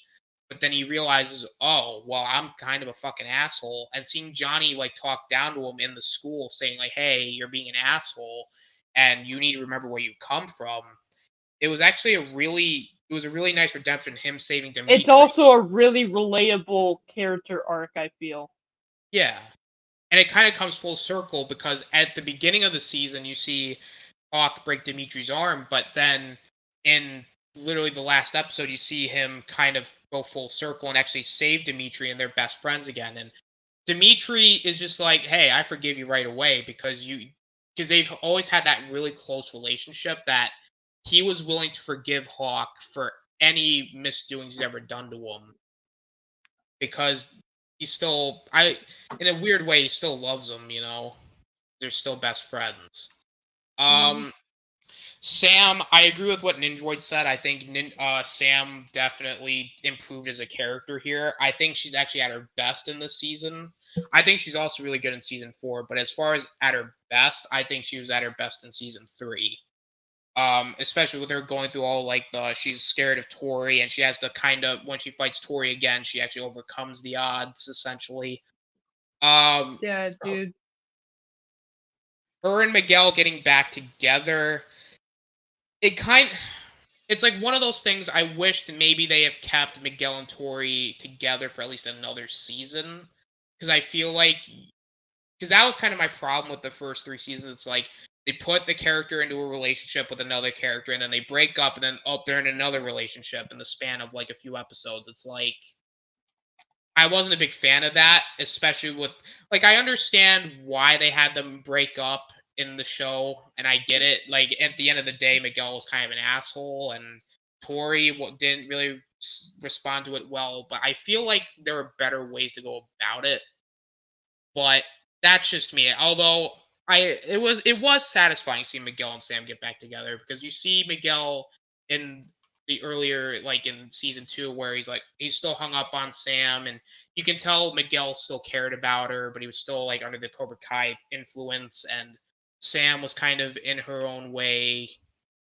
But I think overall like it was satisfying. I would have liked to have seen them maybe him and Tori together a little bit longer. And also, but I understand because they were building up to the other stuff. And speaking of Robbie, I think Robbie was really good in the season too. I agree. Oh, And for sure. Yeah. and it's really interesting and funny in a way because like at the beginning, like Daniel is trying to help Robbie because he thinks that him going, to juvie essentially would hmm would be better for him to just turn himself in. But in doing so, basically Daniel ruined whatever relationship he had with Robbie because he basically just took him to jail essentially. Yeah, in Robbie's eyes, it was a huge betrayal. And then, Johnny was gonna go visit Robbie, but he was rather focusing more on Miguel, and That's what I was getting at. Yeah. and Robbie was like, "What the fuck?" And then, because then that kind of doubles down on what Robbie thought in the sense of, he clearly cares about Miguel more than me, and also, the whole Sam and Miguel relationship, them getting back together essentially, and Robbie's like, what the fuck, seriously, like. And that's the only real thing that I could really understand, and really I'd be okay with Miguel and Sam getting back together is for that reason alone. Is Robbie coming, just going towards that dark path, and I really wouldn't say he's not really a bad guy in season 4. He does villainous things, but he's not a bad guy. Like you No, can you tell he know has. what? You know what the best way to say it is. Really, when it comes to Robbie, he is Anakin Skywalker. He's not. In Episode 3, Anakin hasn't turned completely to the dark side yet, but he is starting to turn on his fellow Jedi But before he becomes Darth Vader. Before Palpatine takes him in, and that's where Robbie is at right now. You know. but then he basically redeems himself kind of in season 4, but we'll get into that. Yep. Uh Yeah. and I'm gonna agree with Nindroid. I think the Kreese backstory was good. I kind of also agree with Kavari. Was it necessarily needed? Maybe not. I could understand the whole thing where Kreese It maybe built just up his staying. character though. It did continue to build up his character, but I also feel like was it needed? No, but I do agree that it does kind of help you understand the character a lot more because you I see. think it was needed in terms of season 4, not for what they were setting up in season 3. If that makes sense. Yes, I agree. I think it helps kind of get you to understand the character Kreese because in early season, well, I guess before Cobra Kai and before Karate Kid, Kreese was actually a good person. Like you could tell, like he's a good guy, but then because of bad shit happened to him, it's kind of like the Dark Knight in a way. One good person can have a really bad day, and then he just becomes a shitty person. Now, hmm I don't necessarily believe Kreese is necessarily the shittiest person ever. Like, granted, he's done shady things, yes. Oh no, there's a worse character than that, and we'll find that out very soon. Like, Kreese, you can tell cares. It's just the way he goes about doing things and how he cares about Exactly. people and students. Like, he does it in a shitty way, but you can. But like even in like season 4 and even in the season, he has a weakness, and that is Johnny Lawrence. Because no matter how they try to spin it, Johnny will always be a star pupil. No matter how much Johnny wants to be like, oh fuck Kreese, he's an asshole, or Kreese being like, well fuck Johnny, he's a piece of shit. He still cares about him because he sees him as his son, and because that's why he gives him as so many chances as he does. Because literally he's like, all right, Johnny, it's your last chance. And then he's like, all right, well, I'll come back. And then he's like, all right, Johnny, this is your actual last chance. And then Kreese is like, all right, I'll come back again. And then Kreese is like, all right, this is definitely your last chance. And then he's like, all right, I'll come back again. Like, Kreese just became more of a complex character that I think he was done actually really well. And especially, and I agree, the whole ending, the finale where they fought in the LaRusso house between Cobra Kai and Miyagi-Do, which then led into Johnny versus Kreese, and that led into the ultimatum of, all right, you guys win the tournament, we're done, but if we win the tournament, you're done. I like that. And then him and Johnny and Daniel having to team up together and just having all like that. It was a really good setup to season 4, and then of course Kreese talking to Terry Silver. And something that Ninja also brought up, I really liked the whole Alley thing, which it kind of wraps up that plot line because that was set up in season 1 with, Johnny needed closure with Alley. I think that was pretty much agreed upon. He needed closure in some way. And he got it because you can tell at this point Johnny no longer really had feelings for Alley. He cared more about Carmen. And by the way, where like when he and Carmen were making out and the TV fell down, that's just a running joke at this point. The TV just falling off the stand. He gets his closure with Alley, which is nice, and also I gotta say, Johnny being just trying to get a job because he's trying to raise money for Miguel's surgery, and then like they're like, so you beat up children? And Johnny's like, well, no, I beat up teenagers that were assholes. Like, so when do I start? And he's like, I'm the insane person. You're the insane person. And then him stealing Sid's vase. I thought that was a really cool scene. Yeah, kind of like season 2. I think just to wrap it all up, just all the character stuff was great. I think even done better here. So and also the music too, and the action was great. Negatives. Do we have any negatives? Enjoyed.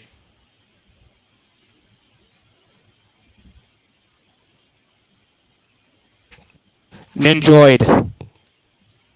Ninjoid, you there? Wake your ass up. Ninjoid fell asleep on us again. There you are. Okay. Oh, alright. Are we on season 4 yet? No, we're on season 2. What? Wait, we're on season 2 again? What the fuck? Yeah. Well, we're on the negatives of season 3. Do you have any negatives of season 3? No. Okay, Not fair really. enough. Dylan, any negatives? This season was absolutely perfect. My only negative at the time was why haven't I seen season 4 yet? Now that I have no negatives. All right, fair enough. I'm basically in agreement with everybody. Final grades for season 3. Ninjoid, we'll start with you. Final grade for season 3. 10 out of 10. Okay. Dylan, what about you? Final grade for season 3. 9.5. Okay, I'm gonna go an A-. So basically, No. same grade as before of season 1. All right, now it's time to talk about my personal favorite season, Cobra Kai season 4.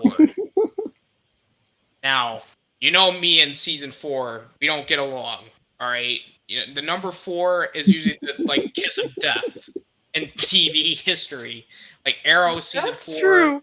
is fucking horrible. Like anything with season 4 in the title is fucking. It's always bad. Let's be clear, it's always been bad. But Yeah, Cobra Kai season 4, oh boy. it's a French kiss. Mwah, mwah, mwah. Best season of the show. I think this season has the best emotional moments. Has some just great stuff all around. Those are just my overall thoughts. All right, Ninja, we'll Yeah. go with you then. What are your overall thoughts? Oh, I thought this Oh is boy. the second weakest season of the Oh entire my show. god. Um, I feel like this undermines a lot of season 3 in a way. Who let the lemon head into the room? You are a waste of life, and you should give up. I know I've already given up, but um, what I meant by undermines is that legit Larusso and Johnny. Sorry guys, I'm half asleep. They split up within like the first like I think 3 episodes, which that completely undermines Allie's importance and also what they fucking learned from the first 3 seasons. So the fact that now they're repeating themselves again and again and again, it kind of makes the show Who be the like, heck are you? well, I'm being a realist over here, Mr. Hobbies, all right? So if they're gonna repeat themselves again, I don't want to see the same exact goddamn story every No, single I'm with you there, time. but I disagree with you with this. Well, Yeah, I disagree. It's not the same story. Well, no, no. What I mean by that is like I just am now sick and tired of. Okay, so they tried to be they tried to be a team, all right, to be united and all of that, which they should have tried harder because I can see the halfway point because this had 10 episodes, right? Right. Should Yeah. have been Mhm. episode 5 that they split. All right. And you know why they should have split? It should have been because Terry Silver came back and all of that. And that's the main reason why they split. They're fearing over him now being back and all that. But they didn't do that. Um I thought Sam's character was mixed in this season, like very devalued from what season 3 gave me at least. Like I did like the how she was, like actually sneaking off to get trained by Johnny. And also, wait, who's the new guy for Cobra Kai? I forget the middle schooler kid. Kenny. Kenny. Kenny.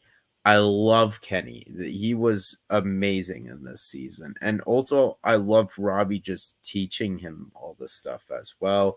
I loved Hawk's big moment at the end um, with Piper and all of that. And then he fights and he actually wins against Robbie, which that really surprised me, honestly. Um, and I really enjoyed also what they did with Tori in this season. I really enjoyed with Amanda and her. I really enjoyed that. There's a lot of stuff I really like. I'm just saying that to me, this is the second weakest season. I'm not saying it's bad or anything. I just feel like I don't know why the third episode they just split, and it's like, no, I feel like you should build up to them being split, you know? They definitely did not split in episode. I don't know. I don't remember it. They I split gotta. in episode Yeah. 5. They did Yeah. split up at the halfway point. Yeah. Okay. Okay. Well, it felt sooner. Hmm. I don't know. All right. Um, Well, that's my negatives and positives. Okay, well, I'll give you my overall thoughts. I really did enjoy season 4. I mean, I can kind of see where Ninjoid is coming from. It does undermine a few things from season 3, but it's only because of the build up. The whole thing with them bringing back Terry Silver and the comparison that you could really make between the way Terry Silver takes the storyline versus what Kreese does, which this is actually really interesting to me because here's the thing. We literally just redid this whole storyline during season 2 and season 3 with Kreese, right?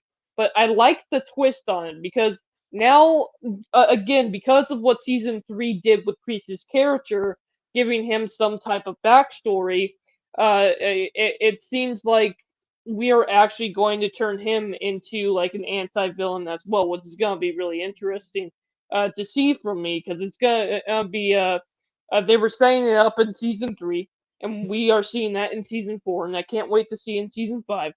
Is that you can really make the comparison of how Kreese actually cares for these students. He goes by it the absolute worst way possible.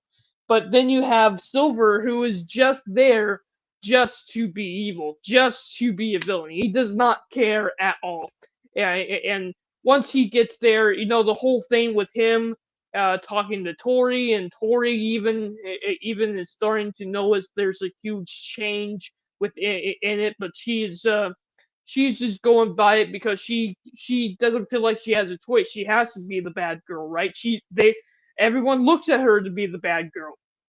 And then the only character who has ever even cared for her once in terms of the story was actually hilariously not Sam, but Sam's mother.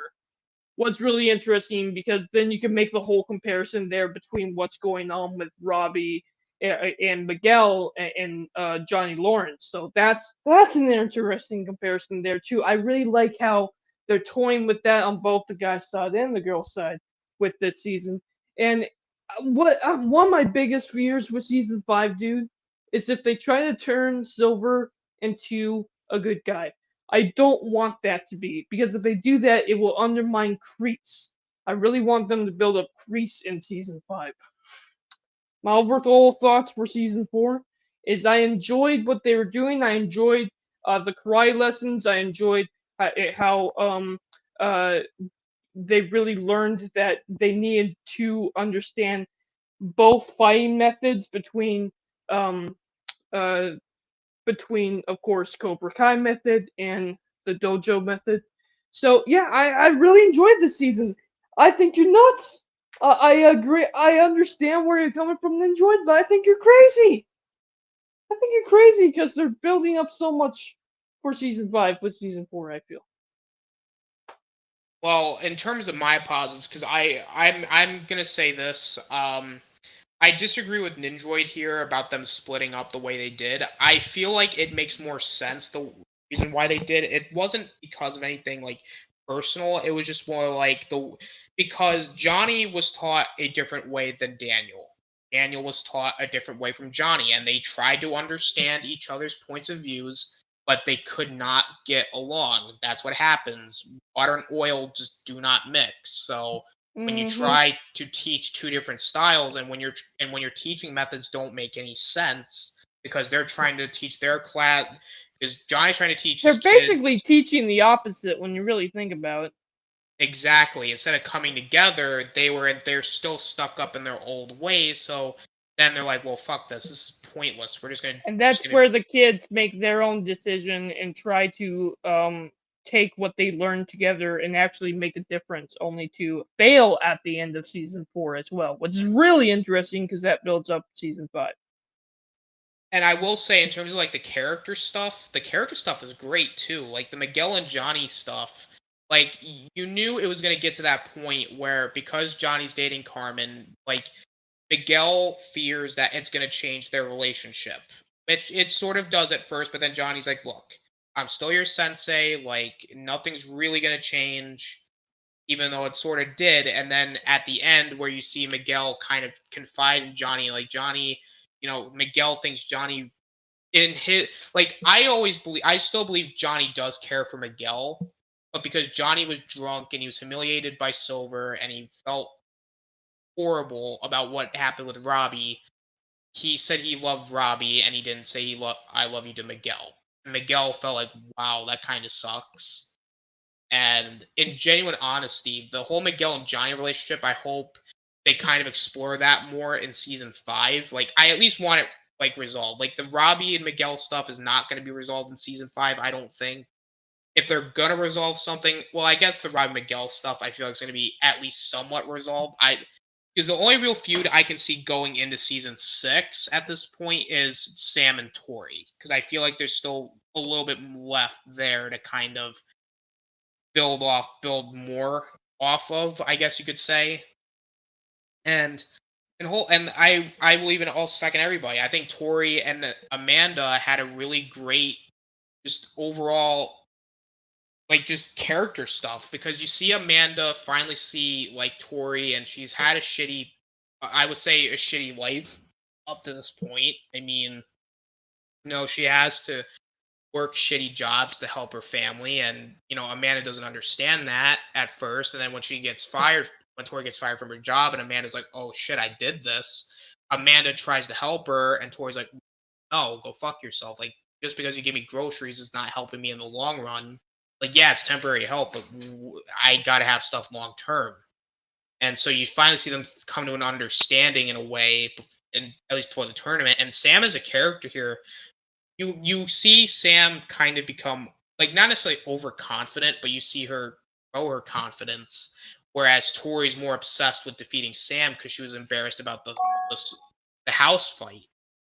And so when you get to the whole finale with all these storylines kind of converging, and as well, like Hawk, to me, his character arc here was really good too because Hawk had to tear down his character to build him back up again because after he was an asshole in season 2 and his redemption in season 3, the only way to go for him to really build himself back up again is for him to go through the lowest point in his life, which is he loses his mohawk because Cobra Kai shaved it off, and you see him like lose his confidence, and then finally gets his confidence back, and he gets Piper back, and you see him like just be Eli. You don't see him as Hawk, you see him as Eli, and it was such a great character development, as well as Dimitri. Like at first, Dimitri at the beginning of the show, he is annoying, but that's the point. He as a character grows as a character, and he's actually a really likable character. I actually really like him now. Kenny, dude, let me tell you, when he beat the shit out of Anthony LaRusso, that was probably the one time I literally stood up and applauded. I was like, holy fuck, this guy, kick his ass, kick his Yeah, you ass. know what? I know how much we all hate Anthony, but you have to admit this. At the very least, they're actually doing something with Anthony. For the first 3 seasons, he was nothing but a background character. There was no point to have him in any scene, period. Now And then we're actually getting something with him. And you know what? I'll give him this. I'll give Anthony LaRusso this. He at least in this season has some development as a character. He does, because he kind of, after getting his butt kicked, he realizes, no, this is not the right way, and he tries to undo the damage that he's already done. Unfortunately, Kenny's already gone and become a scorpion. Which I understand why they made Anthony an asshole because he's the youngest child in his family, and of course he's the baby, so of course he's a spoiled brat, and it really took Kenny kicking the shit out of him. His dad's the best, yeah. Him I agree with it. getting his ass kicked was really the reality check he needed to be like, yeah, maybe I'm being an asshole. And he does try to apologize. He does try to be the bigger man. He says, look, I was an asshole. I apologize. And he's like, no, fuck you. You made my life Kenny living takes hell. his lessons from Kenny takes his lessons from his dojo a little too far, which, I mean, considering who is teaching him, not that big of a surprise. And it's not Kreese, it's Silver. And to tell you the truth, it's like you can't feel bad for Anthony because Anthony did it to himself. Yep, that's right. And so it's like you can't really feel bad for him, and at the same time, it's like just all these character stuff's just so but good. But it's relatable, at least. Yeah. What else do I like? I really did like the prom episode was really good. Especially at the end with the Miguel and Johnny stuff. Tori and Robbie getting together. I mean, that's fine. I'd like to see where it goes. The Robbie and Johnny interaction at the end of the season, like the final episode, like it was such a good build up because it felt like 4 seasons worth of build up, and finally Robbie tells Johnny, look, I've hated you all my life, and I'm sick of blaming you because at the end of the day, yeah, you fucked up, but you tried. I keep making shitty decisions, and those shitty decisions have affected everybody around me. So yeah, and it's like you see that interaction between them, and it's like it's such an emotional scene of just like guilt and anger, but at the same time, sadness and just forgiveness. Because Robbie has done shitty things. Let's be clear here. Robbie has done shitty things. Johnny has done some shitty things. But finally, those two just came, like, they kind of forgave each other in a way. And it was such a great scene. And also, the Kreese and Terry Silver stuff. Like, in a sick sense, I feel bad for Terry Silver because he really wasn't a bad guy at first. He was just, hey, I'm just hanging around in my mansion, just playing the piano. And then Kreese came in and he's being like, "Oh, Silver, you should come back." And Silver's like, "No, I'm good." And then Kreese is like, "No, you should come back. You should remember who you are." And then Silver, he's not really an asshole at first. Like Silver does at least try to attempt to apologize to Daniel, but Daniel's like, no, I'm not going to forgive you." And so finally, Silver becomes a bad guy because of it, And He was Kreese, always a bad guy, let's face it. he's always been a bad guy, but you could tell he was suppressing those bad guy is at first, and he's like, now I'm gonna be a full bad guy. And seeing Kreese show a lot of weakness in this season, especially to Robbie and Tori, especially and Johnny, because even Silver sees this because that was alluded to earlier in the season where, Silver's like, Kreese like, you need to exploit the other opponent's weakness, and you see when Terry Silver, basically attacks Johnny Lawrence, you see Kreese like, what the hell are you doing? Because in a weird way, he still cares about Johnny to where he doesn't want to see anything bad happen to him. And also with Robbie, because Robbie is related to Johnny, but he also, because he sees Johnny and Robbie, he wants to, I guess, in a weird way, make him better. And he sees Tori as, again, he tries to be the father figure to her, and then it just ends up turning around, and unfortunately he becomes, he gets arrested because Terry Silver not only exploited those weaknesses, but he basically just made him out to look like a total chump. And, and I gotta say though, the whole finale with the tournament, it basically wrapped up everybody's story arcs, like Robbie and, Eli, Dimitri's little thing, Miguel walking out because he's like, I don't really feel like I'm not fighting for anything anymore because Johnny clearly doesn't care about me the way I care about him, so why should I care about karate, and Sam and Tori, and then the shitty finish leading into season 5 and how that's gonna play out. Like there's so much open-ended, and then of course Miguel leaving to Mexico to go find his father. It's like there's so much to like about this entire just so much to like about the season for me. I actually personally I don't honestly I don't have any real negatives with season 4. Neither do I. And dude, the big twist at the end with how he basically framed Kreese for the injuries of Scorpion, that You mean was Stingray? a low blow. Yeah, Stingray. Thank you. That was a low blow, man. It was, but that just shows you how smart Silver is as a villain compared to Kreese. Like Kreese is more like a brute-like villain, whereas Silver is more of an intelligent villain.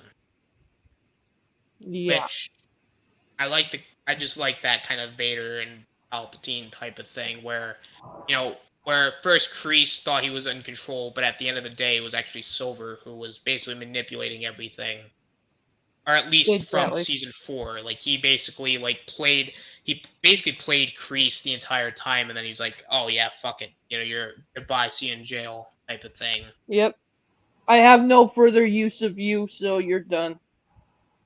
And they're gonna go expand and all that fun stuff. Yep.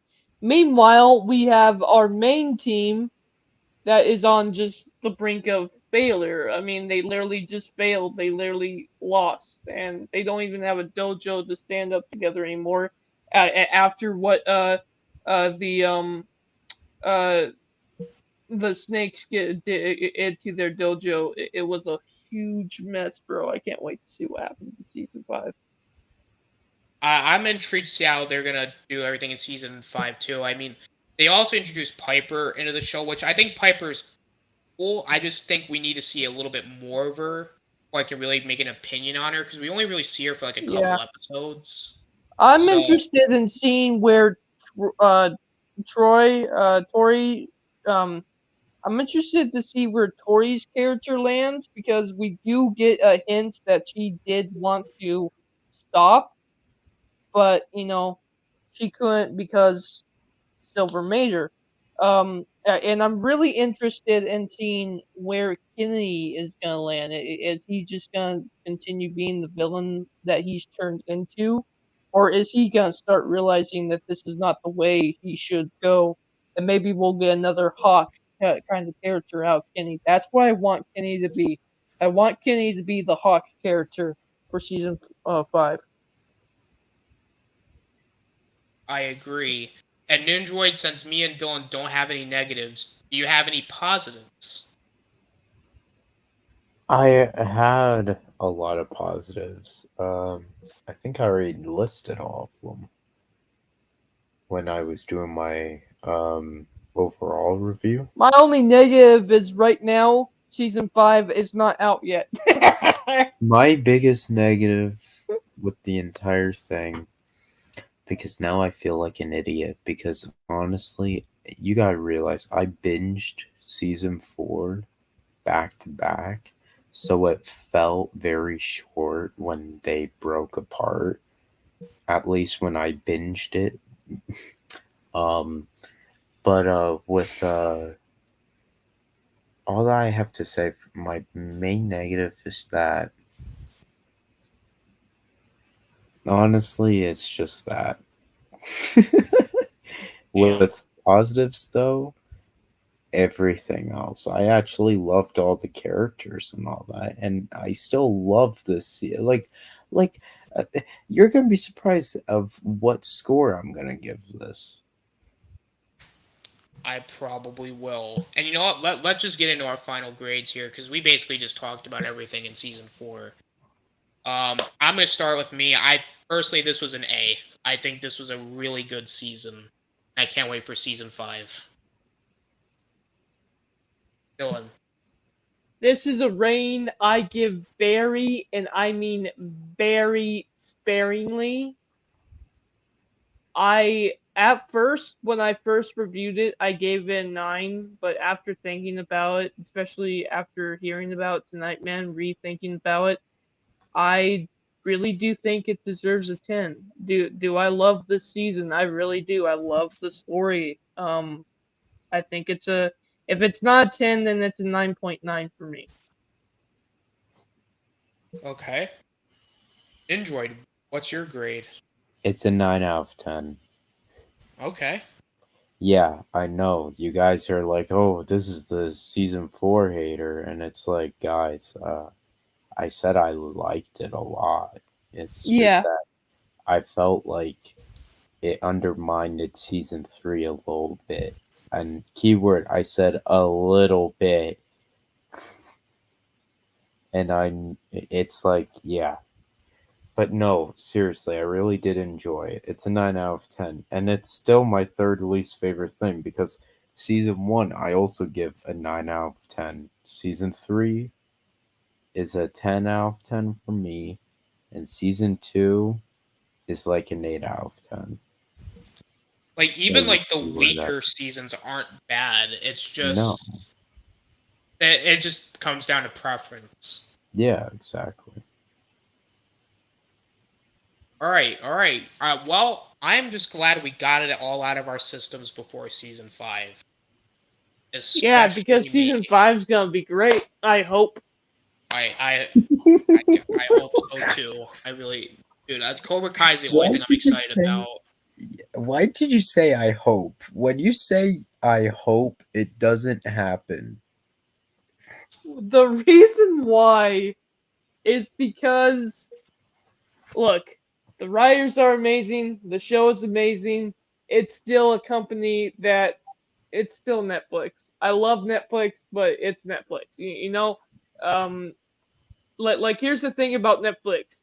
For every good project they have, and granted, this is one of their probably no, this is their best project, hands down. I even think it's better than Stranger Things.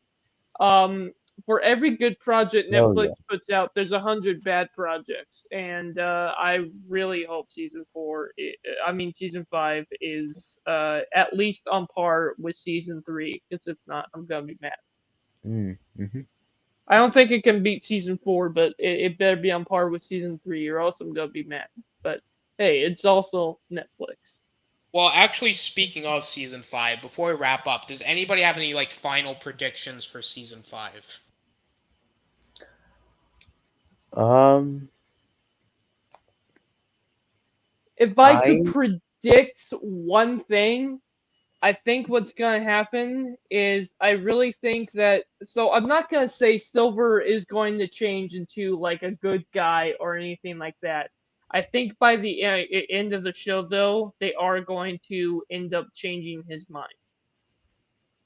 He's gonna see the progression and the strength of Danny Larusso and Lawrence, and more especially the strength of Robbie and Miguel, and that's going to change his mind. You know, because he is getting older. He's mm, not exactly on his deathbed or anything, but he's. I think he's gonna end up changing his mind by the end of the story. With that said, it's gonna be like the very last episode man. that he finally gives in. Okay. Otherwise, they could just kill him.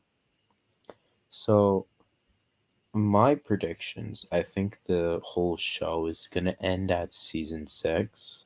So I kind of view this as a trilogy, 4 to 6. Um, I feel like we're gonna kind of have another huge cliffhanger at the end of season 5. That's really gonna change a lot of shit. Yeah. I feel like the villains are actually gonna win as well. Um, I'm very interested in just seeing how Mr. Terry Silver runs Cobra Kai. I want to see that, as well as I want to see what the hell Kreese is doing in jail. Like, what the hell is he gonna do? Is he gonna break out? What the hell is he really gonna be doing? You know, that is what I'm very intrigued with, as well as I want to know who Miguel's father is, because that is also something that I thought was brilliantly left as a cliffhanger at the end of season 4. And I can't wait for it to get resolved, you know. Also, if we're talking about the whole Terry Silver thing, how they're going to stop him, I think they're legit just going to shoot him at season 6. Okay, and I know people might just say, "What? Wow, that came out of nowhere." But honestly, it's like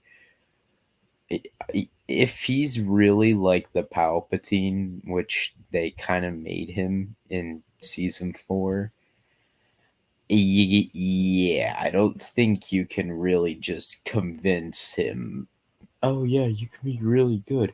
Nah, he turned into a psychopath.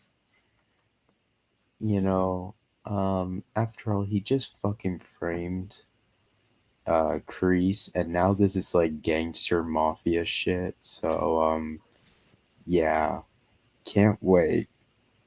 Gangster stuff and karate. Hell yeah.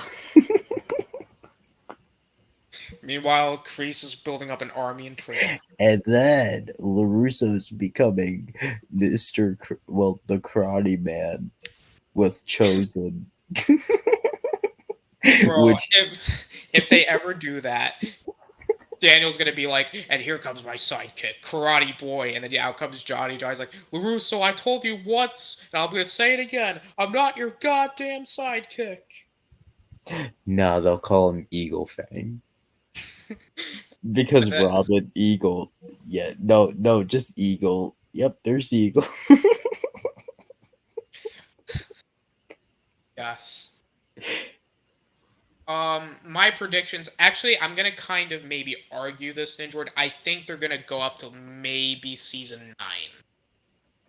I think there's still a little bit more story you can tell with this. I don't know how much more you're going to get out of it because I don't want it going too far where it's going to get stale. And I also don't want to Yeah. get to a point where we're going to start running out of ideas. So we got to just start throwing things out there. I can But see 6 seasons. I could see 6, maybe not. Personally, I think the max is going to be 9, but I could see the minimum being 6. But because the show is doing really well, and because the writers themselves have said, no, we still got a lot more left in the tank, I think they can go up to 9. Because you want to do as much as you can with these guys, because they're not going to be able to do this in like 10 years if you're going to revisit this. Like, you have Yep. to do all you can now before you really can't do it anymore. So I can The see only them. reason why I'm hesitant to say past 6 seasons, and I know it's really stupid, but I do not know one Netflix show that is past 7 seasons. I don't even think there is a show on Netflix that is past 7 seasons unless it had a season before Also, Netflix bought the rights. season 7. Just saying season 7 gives me some PTSD. So, Oh you know, god. Why? What season? Oh, I know what you're talking about. yeah. I Season think I 7. figured it out too. Just the wording of season 7. Now season 8 is like, oh, I love this. Well, But hopefully we get the next episode soon of season, I think it's 15, 16. 16, yeah.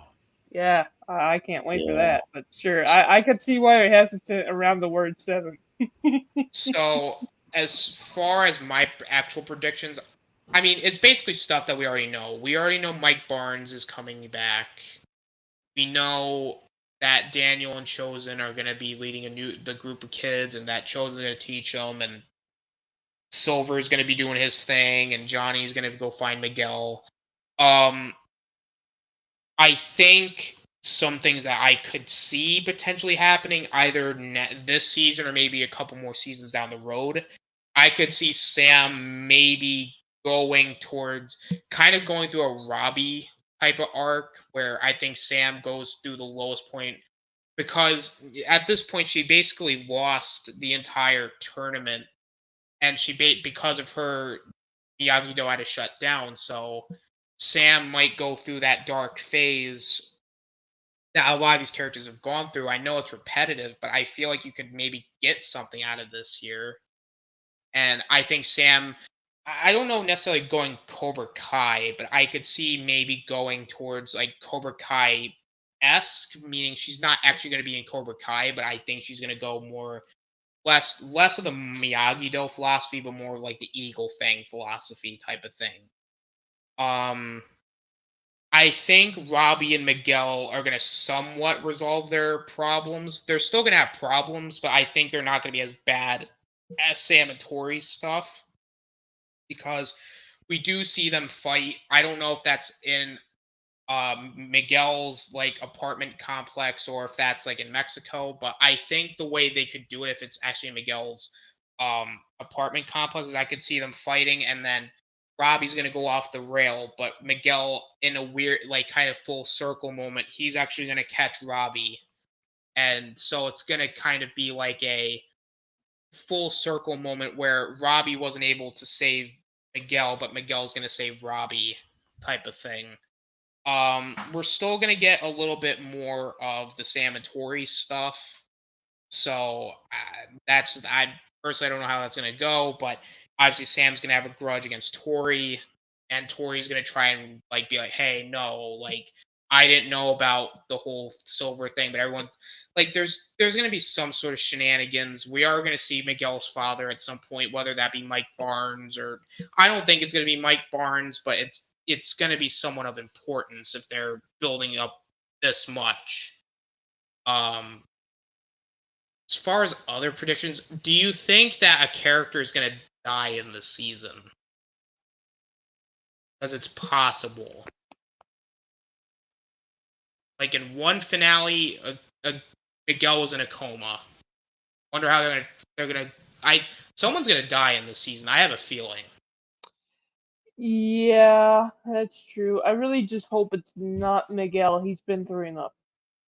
No, it's definitely not gonna be Miguel because Miguel is still like one of the main characters, and You know what would really be sad is if we had an entire season build up Kenny, and then in season 6 they kill him off. Like I don't know if they would kill him off in season 5 because he's so new. no, I don't think they're gonna kill off Kenny. I think Kenny still has a lot where they can do with. I mean, if anything, they might kill. Because I'm trying to think of a character that they can kill. They're not killing off Daniel. They're not going to kill off Johnny. Like, they're not going to kill any of the grown-up characters. I think if anybody... You know what would be interesting, dude? They can kill What off if they, Dimitri. what if they killed off Kreese? Hold on, what if they killed off Kreese? Oh, I would not like that, actually, but... At the end of season 5, what if they killed him off?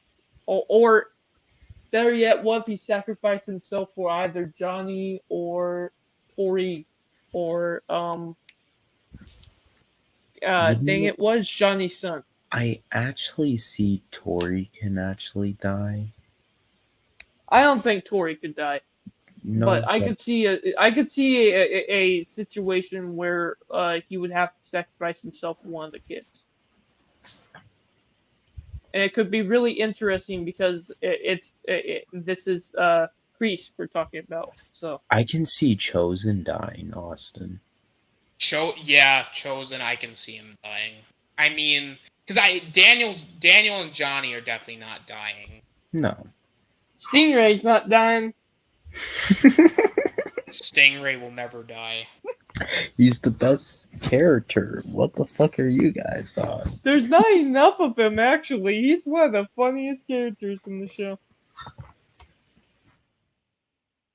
Yeah, I mean, they're at most. I think they're definitely gonna kill off somebody. It's gonna be somebody that's a big character, but not a big character.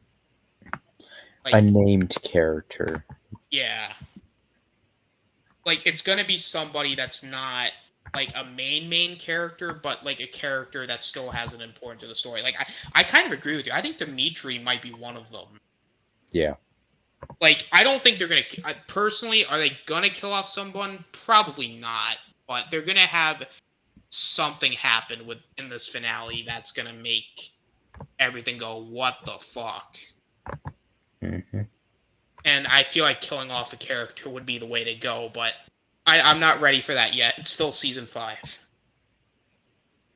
Now, if you want to do that in season 8, go for it. 'Cause at that point, you might have to. But you know what? Is I'm gonna get to the rest of the chat here, and then we're gonna sign off for the night.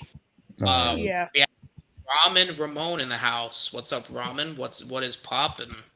Ramen's like, do you think that Hawk will die? No. Oh no, that would be if they literally killed Hawk, I would not watch the rest of the show. Because Hawk's the best. Like, he's my fave. Oh no, I would watch it. That actually takes risks, balls. You know. But sometimes shows shouldn't take risks. Like, Yeah, that's true. Don't get me wrong, I'd appreciate them taking risks, but at the same time, like, you just had Hawk go through an entire character arc where he loses his confidence. Like, man, imagine losing his confidence to get it back only to die at the end. That's kind of like fuck. Exactly. Like, The only way I could see like Johnny dying is if like he just dies in like the most Johnny way possible. Like this man's just trying to work a laptop and it just blows up and then he dies. And then everybody's just like standing like, well, what do we do? But it's like Hawk is definitely not dying. I mean, I guess out of everybody, if maybe either Dimitri or I can maybe see like an Aisha dying because they really don't use her that much, so it's like they could maybe get away with it. Maybe an Anthony, but I think because his character still has so much left in the tank, in terms of like he still has to develop his character, I think they're gonna not kill him off. So we're gonna hold off on the character deaths for now because there's still like so many questions still need to be answered in the show. David's like, Robbie's a bit of a whiner. I'm kind of tired of his attitude. As far as his character arc, man, scared. The love triangles or squares, if you will, is a little overdone. A little bit, I agree. David Q says someone should smack Kyler around. We all agree with that. Kreese and Silver is a nice role reversal. Thought Kreese was bad. Silver is the bigger snake in the grass. Absolutely. David is kind of the Luke of Cobra Kai. He still knows his stuff, but as a teacher, meh. Exactly. Lost some of his spark. David ranking the seasons. His favorite season is season 2, then season 3, then season 1, then season 4. For me, from best to worst, it'd be season 4, then season 3, then season 1, season 2. David Q comes in. They all have their good stuff, but some I prefer more than others. Absolutely. I think we can all agree with that. But with that being said, though, guys, we are going to wrap this up. We went over 2 hours, a little longer than I thought it was going to go. I want to thank everybody who came in the chat. I want to thank Kavari, World of Love and Peacecraft. Thou shalt not covet, craving is the cause of suffering. Let's see here. David Q, also here, as well as Ramen Ramon. I want to thank everybody for coming in the chat, guys. I appreciate it very, very, very, very, very much. I'm gonna go through the chat one more time, kind of let everybody tell everybody where they find themselves at. We'll start with Nindroid this time. Where can they find you at? Just check out my channel. Check me out on here. Check me out on Dylan's channel. Check me out anywhere. That's all I'm gonna say, and thank you, Austin, for having me on. Problem. Dylan, where can they find you at? You guys can not only find me on Austin Ayer's channel whenever he doesn't talk about wrestling. You guys can find me on Ninja243's channel whenever he wants me to join. You guys can also find me on my own channel where I have been diving into a lot more DC lately. So I hope you guys look forward to that. If you guys are DC fans, come and join me. I am now starting to watch Stargirl, so you can expect me to start reviewing Stargirl on the channel within the next week or so. So look forward to that. Come and join me, guys. Thanks for having me on, Austin. No problem. And you know, just find me on my channel, find me on everybody's channels. I'm just going quickly through my stuff because it's late and I know everybody's tired and all that jazz. So Yeah. So I'm just gonna end it off here. Just subscribe if you want, and just do whatever you can. We'll be back for season 5. If we can all agree on that, we'll be back for season 5. Yes. And with that being said, though, guys, thank you guys so much for watching. It's the Austinator signing out. Peace. Later. Bye.